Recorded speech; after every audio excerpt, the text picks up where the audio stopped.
Hello friends, welcome to my YouTube channel. Friends, अगर आपने मेरे सेहत और स्वास्थ्य चैनल को सब्सक्राइब नहीं किया है तो प्लीज़ इसे सब्सक्राइब कर लें, जिससे कि आपको लेटेस्ट यूज़फुल अपडेट्स मिलते रहें, जिन्हें अपनाकर आप अपने आप को स्वस्थ एवं निरोगी बनाए रख सकते हैं और सुखमय जीवन व्यतीत कर सकते हैं। दोस्तों, पहले मैं आपको गंजापन होने के कारणों के बारे में बताने जा रहा हूँ।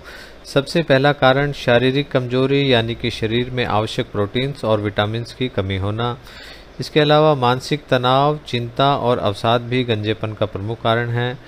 गंजेपन का एक मुख्य कारण आनुवांशिक या वंशानुगत भी होता है, यानी कि यह एक पीढ़ी से दूसरी पीढ़ी में आनुवांशिक गुणों के आधार पर स्थानांतरित होता है। धूम्रपान और अल्कोहल यानी कि शराब का अधिक सेवन भी गंजेपन को बढ़ाने में काफ़ी हद तक रिस्पॉन्सिबल है। इसके अलावा शरीर में रक्त संचार यानी कि ब्लड सर्कुलेशन की कमी होना या व्यायाम और शारीरिक श्रम का कम होना भी इसके लिए उत्तरदायी है। समुचित देखभाल के अभाव में बालों में होने वाले डैंड्रफ या रूसी भी बालों के झड़ने और गंजेपन में महत्वपूर्ण रोल निभाते हैं। इसके अलावा बालों को काला या कलरफुल बनाने के लिए जो केमिकल डाई इस्तेमाल होती हैं वो भी इसका कारण हो सकती हैं।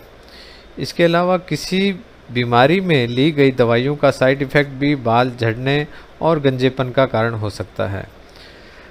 दोस्तों, पाचन तंत्र की गड़बड़ी के कारण होने वाले विकार जैसे कब्ज, गैस, एसिडिटी आदि भी गंजेपन को बढ़ाने में काफ़ी मददगार होते हैं।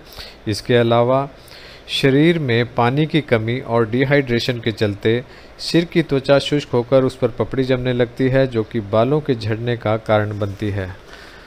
तो दोस्तों, ये थे बालों के झड़ने और गंजापन से रिलेटेड कुछ मुख्य कारण। अब मैं आपको बताने जा रहा हूँ गंजेपन से निजात पाने के उपायों के बारे में। दोस्तों, कपूर और दही को समान मात्रा में मिलाकर इसके पेस्ट को बालों की जड़ों पर लगाएं और सूखने पर शैम्पू से धो लें। हफ्ते में कम से कम 2 से 3 बार इसे दोहराएं। इसके अलावा बालों में अंडे के लिक्विड को अच्छे से लगाएं और सूखने पर शैम्पू से धो लें। इससे बालों को पोषण मिलता है और उनका झड़ना भी रुकता है।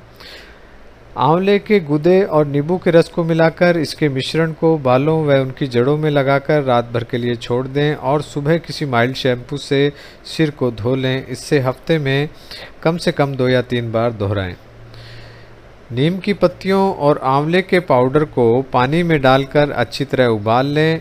इस पानी को छानकर व ठंडा कर हफ्ते में 2 से 3 बार इससे बालों को धोएं। इससे बालों का झड़ना कम होगा और बालों को पोषण मिलेगा। इसके अलावा नारियल के तेल, बादाम के तेल, जैतून के तेल या आंवले के तेल आदि में से किसी भी एक तेल को हल्का गर्म करके हल्के हाथों से मालिश करने पर स्कल्प की डेड स्किन हटती है और बालों की जड़ों को पोषण मिलता है। इससे बालों का झड़ना रुकता है और नए बालों को उगने में भी मदद मिलती है। बालों की जड़ों में कच्चे प्याज का रस लगाने पर भी बहुत अधिक फ़ायदा मिलता है।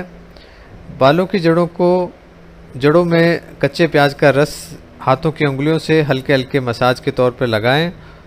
इससे बालों का झड़ना रुकेगा और गंजेपन से भी छुटकारा मिलेगा। इसके अलावा आपको अपनी दैनिक दिनचर्या में भी कुछ बदलाव लाना होगा। आपको अपनी दैनिक दिनचर्या में ज़्यादा से ज़्यादा पानी पीने की आदत डालनी होगी, जिससे स्कल्प की ड्राइनेस दूर होकर आपके बालों में नेचुरल मॉइस्चर बना रहेगा और आपके बाल स्वस्थ रहेंगे और उनके झड़ने की समस्या भी काफ़ी हद तक दूर होगी। दोस्तों, प्रोटीन्स और विटामिन से भरपूर खाद्य पदार्थों को आपको अपने आहार में शामिल करना होगा। इसके साथ ही एंटीऑक्सीडेंट और विटामिन सी युक्त भोजन का भी अधिक से अधिक सेवन करें। धूम्रपान और शराब के सेवन से जहां तक संभव हो बचना होगा और साथ ही फास्ट फूड और जंक फूड को भी अवॉइड करें। मानसिक तनाव से दूर रहें और नियमित व्यायाम को आप अपनी दिनचर्या में शामिल करें। गंजेपन की समस्या यदि आनुवांशिक या वंशानुगत है तो आप खाने में लहसुन का प्रयोग बढ़ाएं और नमक के प्रयोग को कम करें। तो दोस्तों, ये थे बालों के झड़ने और गंजेपन के कुछ मुख्य कारण और उन्हें दूर करने के कुछ महत्वपूर्ण उपाय।